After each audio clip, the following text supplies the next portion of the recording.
मेरे माँ बाप जैसा लंगड़ा गिड्डा करे थे, हम कर लिए शादी।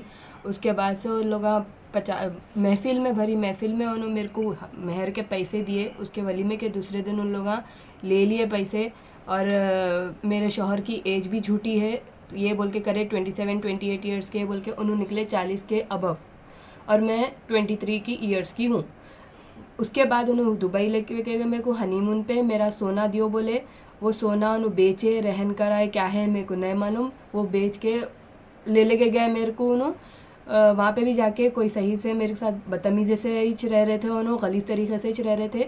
फिर मैं पूछी उनको उनके बीवी के बारे में। मेरे को जब उनका फ़ोन चेक करी मैं तो मालूम हुआ अफेरा भी है उनके और बीवी भी है, सो मालूम हुआ। तो मैं पूछी उनको ये क्या चीज़ है, मेरे को बताइए इसके बारे में। बोले तो कहीं को तुम्हारे को क्या मतलब है, तुम कौन होते, ज़्यादा चीख पुकार करे तो यहाँ से फेंक दे तुम्हें। तुम्हारे को 6th फ्लोर पे हम लोगों को होटल का रूम मिला था, वहाँ से फेंक दे तुम। बोले मैं यहाँ पर आने के बाद, इंडिया आने के बाद, जब ससुराल वालों से मैं मेरे बैठ के बात करी इस चीज़ के बारे में, तो कोई मेरे से बात करने के लिए राज़ी नहीं है। मैं इन सब के बारे में फिर PS वालों को जाके FIR कराने लगाई, लेकिन वहाँ से कोई मदद नहीं मिली मेरे को।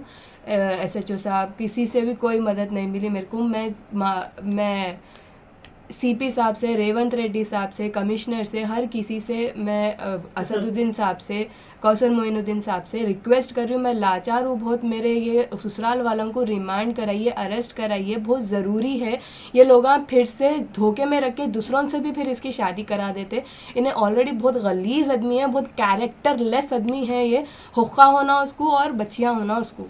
उनके, मेरे शौहर के बाद और 2 भाइयाँ हैं जो बहरीन में रहते, वेटरों के तौर पे काम करते लोग। उन लोगों का नाम सुल्तान है और एक दूसरों का नाम इमरान है। इन लोग की भी शादी होने का है। इन लोगों भी ऐसी है मेरे शौहर के जैसे हैबिट्स के हैं लोग।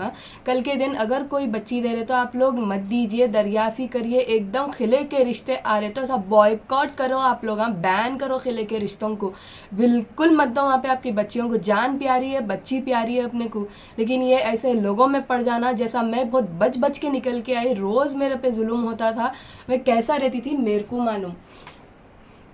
बहुत गलीज़ लोग आए, बहुत ऐसा बैन कर दो आप लोग। नो टू खिला गोलकुंडा रिश्ता बोलो आप लोग। ना बच्ची को दो, ना बच्ची को लो, ना बच्चे को दो, ना बच्चे को ले लेके आओ आप लोग।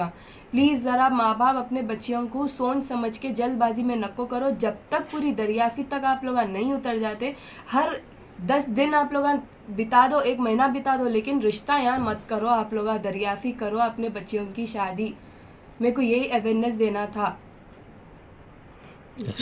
जो जेठ है दूसरे, रफ़ीक मोहम्मद रफ़ीक पाशा, उन्होंने भी ऑलरेडी 2-3 शादियां करे हुए हैं। लोगों के पास ख़ानदानी रिवाज चलते सो आ रहा सो है। ये रफ़ीक मोहम्मद रफ़ीक पाशा एज अ कैशियर के तौर पे जो सांगी स्पिनर्स जुबली हिल्स पे जो कंपनी है उसमें काम करते। वो कंपनी रामूजी फिल्म सिटी के जो ओनर है उनकी बेटी का है।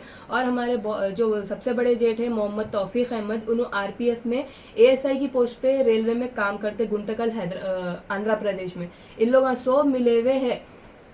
तेलंगाना हुकूमत से गुजारिश है मेरे को, तेलंगाना की गवर्नमेंट से, हुकूमत से गुजारिश है मेरी, प्लीज़ हेल्प करिए। PS वाले मेरी मदद नहीं कर रहे, प्लीज़ आप लोग मेरी हेल्प करो। मैं अदबन गुजारिश है, मैं हाथ जोड़ रही हूँ। मेरे शौहर को, मेरे ससुराल वालों को रिमांड में लीजिए।